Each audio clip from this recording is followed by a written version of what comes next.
Just recently, I collaborated with Dave from Beer in Front as we did a special around tariffs. We had various guests on to basically provide their point of view for what they're seeing in the beer industry. A great live stream that we had done, but we just didn't have enough time to complete everything on the show that we anticipated. So Dave was able to put together a video highlighting those other people that we wanted to bring on that also provided some great insights on how tariffs may be affecting their business going forward. So this video will actually be the capturing of that detail and information from Dave. Thank you, Dave, for putting it together. Check it out here for the additional footage that you did not see on the live stream previously. Welcome to part 2 of our beer and tariff discussion. You could catch the first half over on my YouTube channel, Rod J BeerVentures YouTube channel. We kind of ran out of time, so I have a few other interviews that are going to be here. You could listen to the entire audio portion with all of the interviews coming up tomorrow on both my feed and Rod J. So I hope you enjoy it. Thank you. Ray Stout is the executive director of the Illinois Craft Brewers Guild. Now, Ray has been on my solo Beer in Front show numerous times, and I'm delighted to talk to him today on this Beer Media Group collaboration on tariffs and beer. Ray, thank you so much for coming on today to talk about something more serious than our usual conversations. Well, you know, beer is serious business, so I'm happy to talk about it. Yeah. I've reached out to a couple breweries here in Illinois, and, I don't want to name them, but I received a text message from one saying, this is going to hurt. I think that analysis is dead on. As an industry, this is an industry that's built on very slim margins, right? And so, which are even slimmer after the pandemic and exacerbated by inflation. And so, while this used to be a business of quarters and dimes, and it's now a business of pennies and nickels, right? And so, the way that you build your share of the pie is through expanding your distribution network. But you know what you need to distribute beer pretty widely is aluminum. Right. Yep. And so that's a pretty tough double-edged sword there.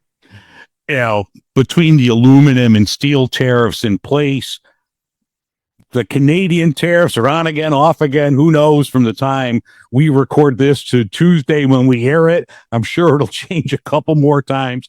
There's also talk of a European Union tariff starting next month. So breweries are looking at a 25% increase on key components of what they do, whether it's malt, hops from Europe, aluminum, and steel. I mean, it's definitely going to hurt. It's most definitely going to hurt, and let's channel our inner Donald Trump here for a second. Like, let's buy everything from America. Well, cool, but there's not enough supply to meet the demand, right? Yeah. There is not enough aluminum production to meet the demand. And, most notably, there's really two kind of can players in the world, right? There's Ball and there's Crown. And Crown is historically, I believe kind of a U.S. manufactured only, but what? For small brewers, partnering with Crown Cans is just unobtainable because the minimum order quantities are so substantial, right? And so, that leaves us with even fewer selections. And, where Canadian companies have really fit in is kind of that niche market for the small manufacturers and meeting those demands because, both Ball and Crown are able to say, hey, unless you want a truckload of cans every couple of weeks, we're not interested in doing business with you. Yeah, I mean, I saw that was a few years ago that they upped their minimum orders. And, unless you could get a conglomerate of 3 or 4 breweries plus a place to store it all, it's just not feasible for a small business. Yeah, that's exactly right. And so, you're right. The purchasing power can be combined, but where the heck are you going to put a truckload of cans? So, if you've been in any of these breweries around the state of Illinois, we're working with pretty tight quarters by and large. And so, unless consumers are going to sit on pallets of empty cans in their tap room, there's nowhere to really put these things. Well, you mentioned razor thin margins, but, just here in Illinois, according to the numbers that I saw from the Brewers Association, and you might have more updated, we have 16,000 jobs, more than 16,000 jobs just here in the state. 457,000 jobs across the country. These are, not all of them, but a lot of these are at risk now. Without a doubt. right? And so these small businesses are making really tough decisions. And I'll tell you that it's even harder when we have leadership in Washington changing their mind every 35 seconds, right? Yeah. And we want to be able to give our employees some kind of like job security and job certainty that we're really unable to do.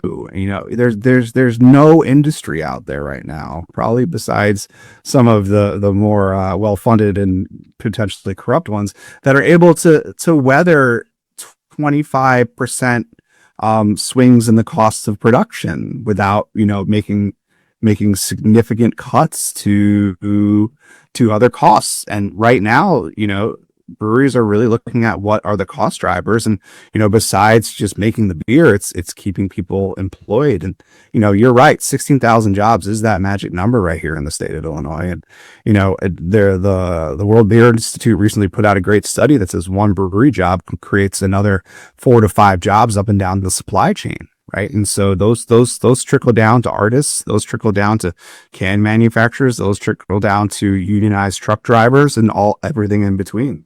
Yeah, I mean, the people that work at bottle shops, liquor stores, people that host podcasts. I mean, everything that is going to be affected by this.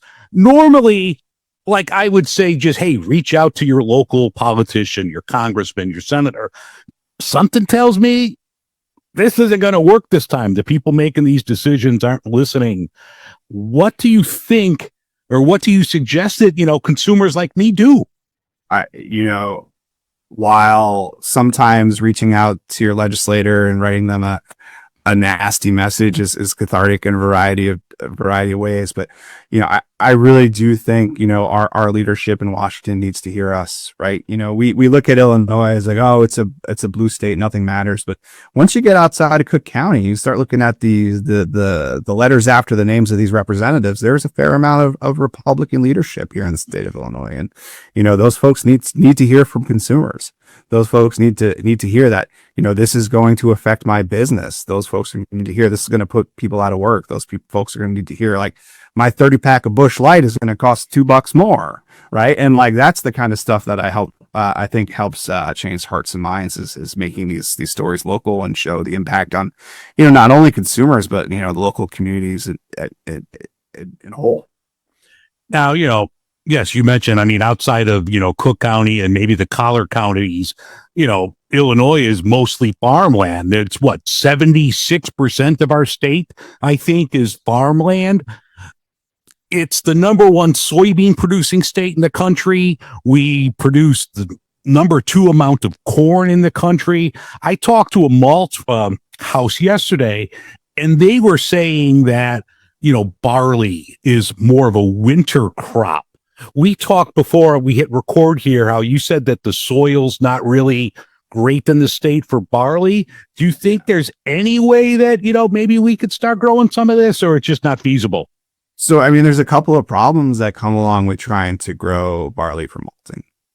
Number one, you need the right kind of terroir, right? You think about grapes, you need the right soil, you need the right climate, you need the right everything to grow that. And Illinois just doesn't check all those boxes, right?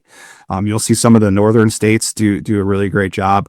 And who does an excellent job is Canada. And so, while again, we hear people saying, oh, just buy American products, there's not enough production in the United States to meet consumer demand.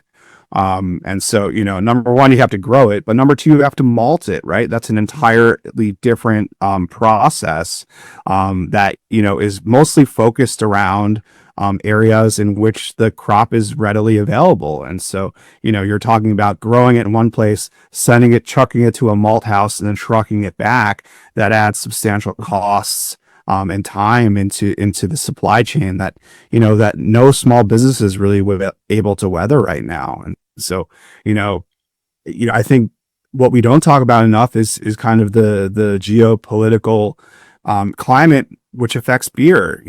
Europe got most of their malted barley from Ukraine. right? And so, you think about all those giant breweries out there, that's been shut down. And so they're consistently relying more on, products from Canada. So that, it's not going to hurt Canada at all for them to say, sorry, United States, we're not dealing with you here because we have these customers that are willing to ship it across the ocean for twice as much. And so, it puts our manufacturers in a really tough position, especially for the small local ones. Yeah. Like, looking here, there was only one malt house, a commercial malt house here in the state, one called Mammoth Malting out of Thawville. I know Southern Illinois University has a nice program, but there's really, the infrastructure is not in place here in the state to, get malt out to breweries. Yeah, it would be great. Half Acre or somebody like that could just go down the street and pick up enough 2-row to make a pail, but it's just not feasible to do here. No, just both from a climate and a kind of an infrastructure standpoint, we're not able to flip that switch. And, I'll take it one step further is that, there was substantial money allocated by previous administrations for doing more research on kind of climate and drought resistant malt streams and barley streams. But that is kind of also under attack. And so, if we're looking at this as like kind of the total microcosm here, right? All of the inputs of beer are getting more expensive. The research that is needed to make these products in America is being cut. Where are we winning here? And the answer is nowhere. Yeah. Also, have you heard anything? I know there's been a lot of cuts, and I don't want to make this too political, but there's been a lot of cuts across government agencies. What about the TTB? Has there been delays in getting even new beers and new beer labels out from breweries?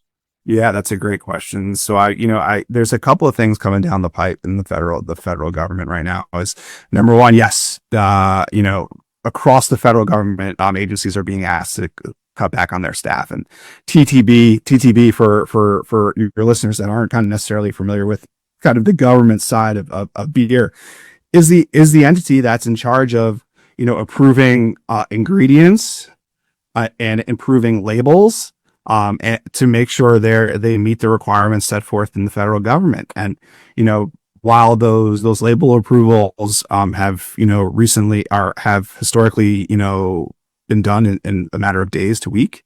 We are worried that, slowing that process down, especially with a product like craft beer, where there's not a lot of room to kind of store it and keep it while the label's being held up, will impact our members negatively.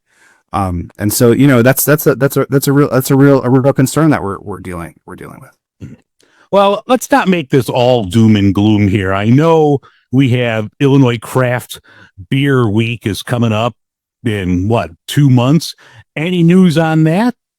Yeah, so super exciting news. And so Illinois Craft Beer Week is going to kick off May 9th.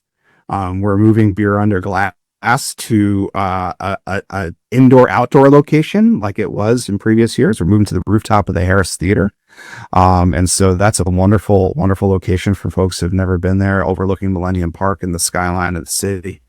We also have our Pint Day coming up, and so I know you recently talked about the what's going on in Colorado, but our glass is probably the coolest one I've seen ever, and so I'm excited to get that out there and get that image and list out to members to start participating there. I know I've got a swap. I've talked to a couple different states. They're like, all right, you get me an Illinois one, I'll send you one of ours. So I'll be hitting up local breweries to grab my glass to reciprocate. Absolutely. No, I encourage you to do so. And, again, that Pint Day for us and for other guilds is not only you get a cool glass and maybe you'll get a $10 pour in a beer or whatever the brewery works out. But part of those funds come back to the Illinois Craft Brewers Guild to keep the good work going on our side, both, lobbying at the local, state, and federal levels to make sure that breweries are appropriately treated by our leadership. Yes. Well, Ray, I appreciate you taking time out. This is kind of an abbreviated talk from what we normally have, but we have a couple other guests that we want to get on as well. I do appreciate you taking time out today, and I'll definitely look forward to seeing you at Beer Under Glass. See you there. I hope to see everybody who's listening there too. All right. Take care, Ray. All right, bye, Dave. Go. Riverbend Malt House out of Asheville has been putting out quality malt since 2010. From your base malt to Pilsner, Munich, rye, and everything in between, Riverbend has you covered. I'm happy to be joined by Sean Wagner from Riverbend Malt to get the perspective of a United States-based malt company. Sean, thank you so much for taking time out today. Yeah, thanks, Dave. Thanks for having me on. Did you have all of this on your bingo card for 2025? Well, it's been a little crazy ride for the last few years between pandemics and, everything else. So you never know what to expect, but, we do our best to try to keep our ears to the ground and follow trends. And obviously this has been a topic du jour for the last several months. So just wait to see how it's going to really play out. I was almost a little leery to talk to you because I talked to Brent back in August, and like a week or two later, you get hit with a hurricane. So hopefully your weather's good next week. If not, I guess you could blame Chicago. How is the area? Is it pretty much recovered, or still a lot more work to do out in Nashville? There's still more work to do, but overall, yeah, the area's come back together. Tourism is really down. So if anything, Western North Carolina really needs people to come out, especially since the weather is starting to change, get a little nicer. Please get out, go visit Western North Carolina, Eastern Tennessee, go hit the local breweries, the local distilleries, the local restaurants. They need it. Tourism is down 70% in Western North Carolina right now, Nashville specifically. So anything you do to, stop in and say, hey, and the breweries are all open. Seats are available. All right. Is the Orange Peel still open? I think they are. All right. Cool. Yeah, that was the one spot my wife and I hit when we were there a few years back. So, we did, talk to Brent before, but can you give people the basic lowdown on what you guys do at Riverbend and your company? Yeah, so Riverbend is a local malt house. We started in 2010. Brent and Brian co-founded the business. We've been working with local farmers, primarily North Carolina, Virginia, some Tennessee, pretty much any area that we're selling in. We work with local farms. We bring that material back to Western North Carolina, Asheville, and we do all the malting processing, and then we ship direct to our customers from there. So we sell to both brewing and distilling customers.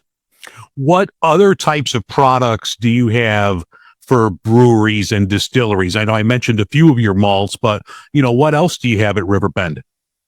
Yeah, no, it was a great little soundbite there. Use that for a commercial. Thanks, Dave. So we've got a full line of base malts for the brewing world. Pale malt, pilsners, a whole Munich line. We've got some crystal malts. We have a honey malt. We've got rye, wheat, oat, corns. So whole variety. I think we're 23, 24 different products right now in our portfolio. So our focus area is pretty much anything up to that 50 SRM level on the malts. So, well, I saw just today on Instagram that you posted that there's a collaboration with a brewery called Full Steam, and they have a Reset ESB made with Riverbend Regenified malt, which I think is really awesome. How did that collaboration come about? Well, so Riverbend, we are the first Regenified certified malt house in the country. It's just a kind of renewable farming technique, and we definitely got on board with the program very early on. And our partners and friends over at Full Steam are absolutely 100% dedicated to their ag program. And we, got Regenified certified. They followed suit, and the Reset ESB is the first product that is going to be fully certified. Now, we've got some of our other customers using the Regenified Southern Select in some products, but Full Steam definitely got on board, got certified, and the Reset ESB is the first product out there. So we're very, very excited about that one. Yeah, that looked really cool. So I'll have to talk to my family that lives out that way and have them send me over a 4-pack of that. Yeah, well, John and Sean do good stuff. So great team over there. I'm excited to try it myself. All right. Well, check out Full Steam if you're in the Asheville area. Now, depending on like which part of the country you live in, purchasing craft malt from a company like yours, it not only helps U.S. farmers and the company, which, let's face it, we're all in business to make money, so it helps the company, but it also reduces the time and the carbon footprint involved in getting the product to the customers.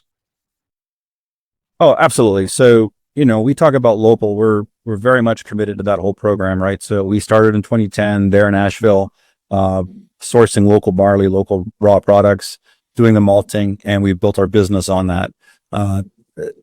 Today, most of our farms are within 300 miles of Asheville in Western North Carolina. So we bring everything back. Not only is it, supporting local farms in the local state, but like you said, that carbon footprint is a lot less because, stuff isn't going on a truck, sitting in a truck for days or weeks, coming across the country, burning lots of fuel. In most cases, it can leave one of our farm partners and be back in our malt house within a couple of hours. And then we process everything.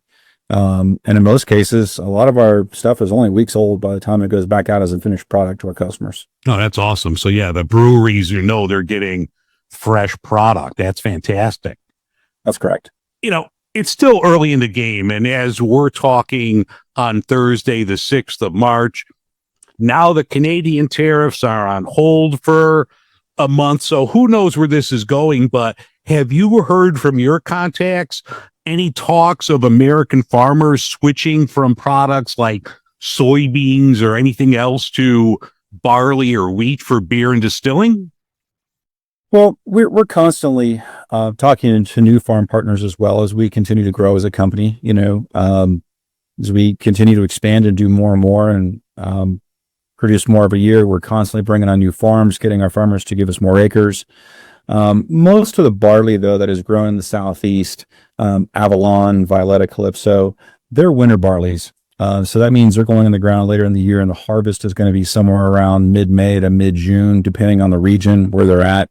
In a lot of cases, that provides that farm a second or even third cover crop throughout the year that, they may have just thrown something down through the winter just to, recycle the soil.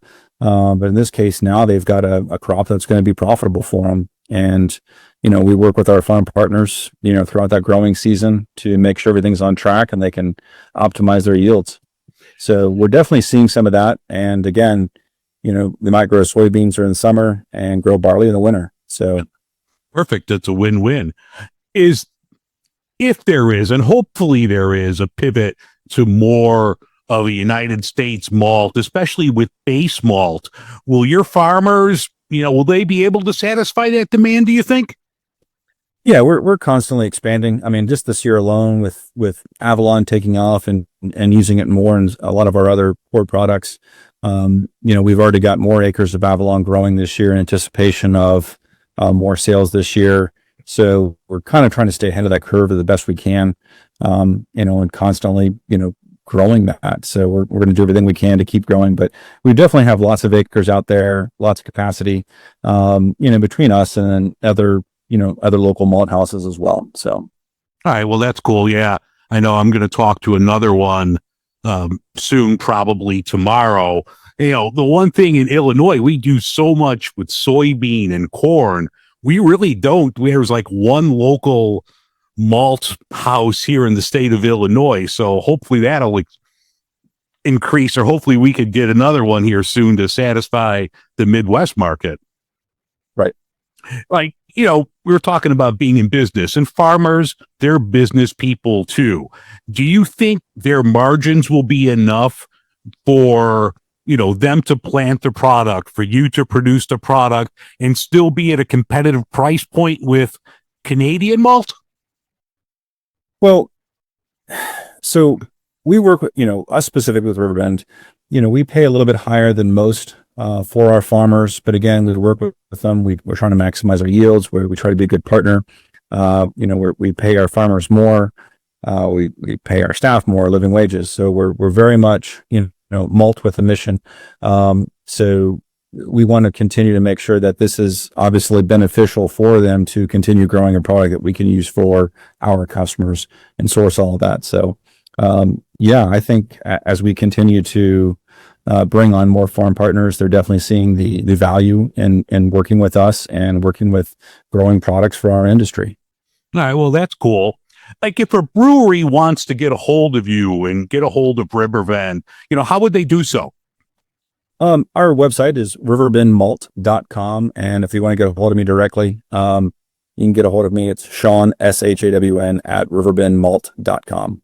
Excellent. Well, Sean, I thank you so much for taking time out. It was really nice to learn a little bit more about, RiverBend and the process that you have there. And best of luck to you and RiverBend in these crazy times.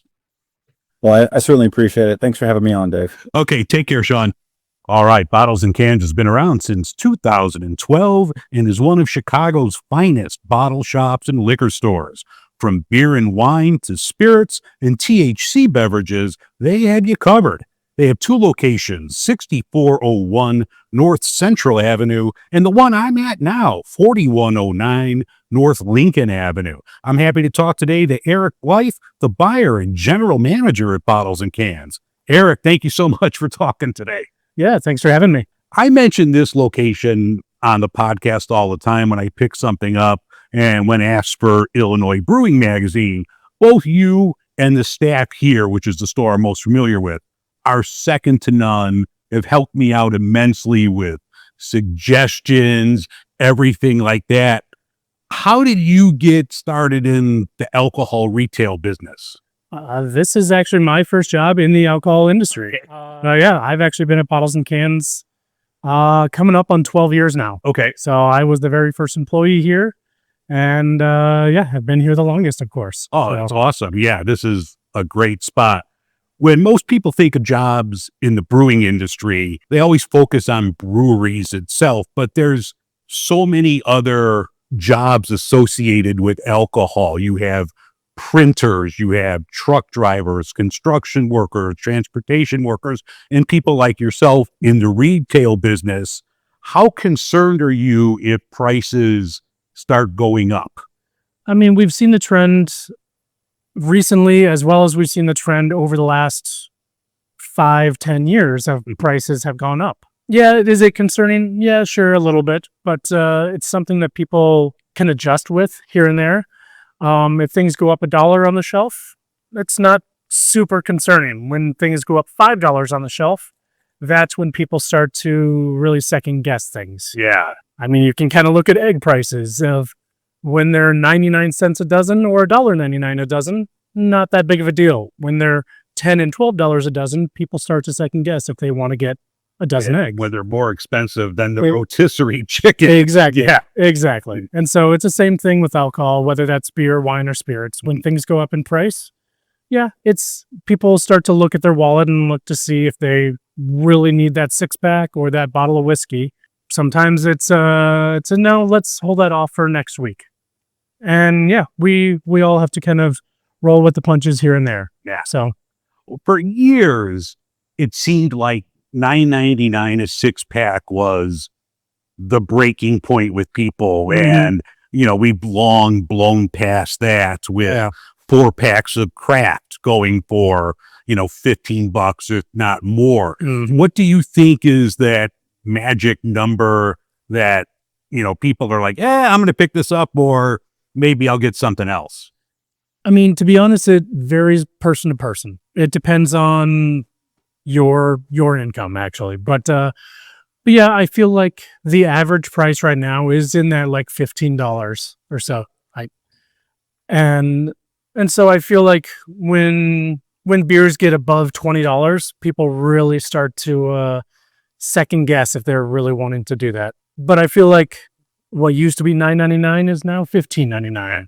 And yeah, that's just kind of the way things have gone over the last few years with grain prices, hop prices, aluminum prices, trucking, everything like that. So yeah, I remember like 10, 12 years ago, before all of the buyouts, you'd see Ballast Point sculpin for $14.99. Yeah. When all the other craft at that point, I think, was still around the $8.99 mark. Yeah. And it's like, do I get this? But you did, because it was good. Yep, exactly. Same thing with Zombie Dust. Yeah. Like that was one that I was always a little bit more expensive, but people were like, oh, it is really good. I want to spend a little extra on that beer. Yeah. They were, I remember driving there, and they would even have signs out front, no zombie dust. I'm like, you brew it right here. You don't even have zombie dust. Exactly. At Three Floyds. Mm-hmm. The past couple of years, we've seen craft breweries come out with their version of a macro lager. And you have companies like Montucky Cold Snacks and Garage Beer that seem to be doing well.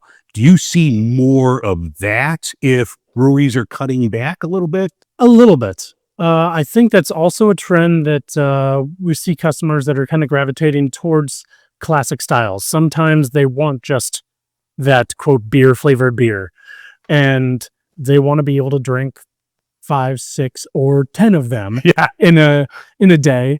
And when you have these IPAs that are sitting at 7 or 8%, it's not easy to drink 6 of those.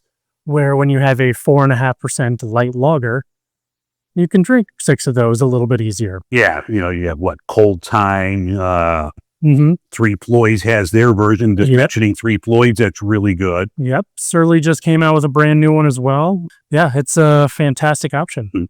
Marijuana became legal in Illinois in 2020, and there was concern that was going to take away some alcohol business and revenue. It was hard to judge with the pandemic and everything else, but a lot of companies are now coming out with THC beverages that you carry here. How have those been doing? They've been doing very well, actually. We've expanded that section here 3 or 4 times in the last 6 months. It's growing tremendously. Yeah, and it's good to see. I mean, you have a lot of Illinois breweries. You have Mars, Twisted Hippo has one.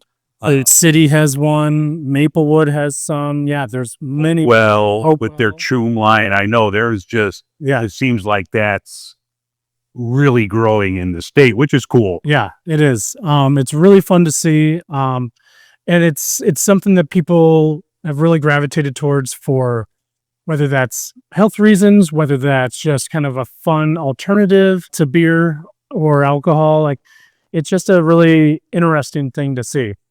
But yeah, they have grown tremendously over the last few months, year or so. Well, you and the team, and I'm going to trust your crystal ball because you named the place Bottles and Cans back when everybody was still putting in bottles. They were in cans back when you started, maybe Dale's Pale Ale, but not a lot. Yeah. What do you see as the next big trend in retail alcohol? I mean, the THC stuff is the biggest trend right now. Non-alcoholic stuff has really grown as well. I think once the bubble kind of bursts a little bit with the craft breweries, we'll start to see these breweries really start to hone in on a lot of really fun things. And I think craft beer will really start to bounce back because it's definitely slowed a little bit over the last year or two. We've seen that bubble burst from the 2010, 2012 rapid growth in breweries that we saw early on. And I think those breweries are really going to start to kind of come back and really bring some fun stuff. We've seen a big growth in agave, so in tequila and mezcal, in wine drinking as well. And so, yeah, we'll start to really see a lot of stuff like that continue to grow. Not only a beer place, so if you think this is just a place you could pick up beer, no, you have a great whiskey selection. You mentioned agave, tequila.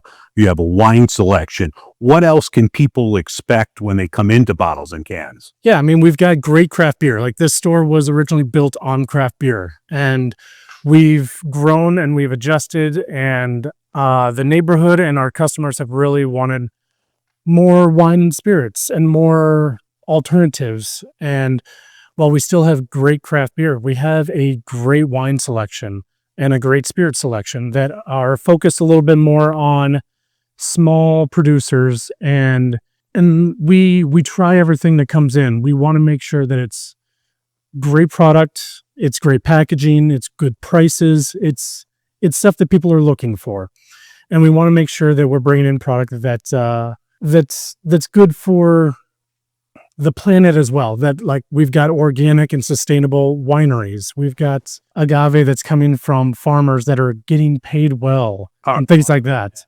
And so we're paying attention to where things are coming from.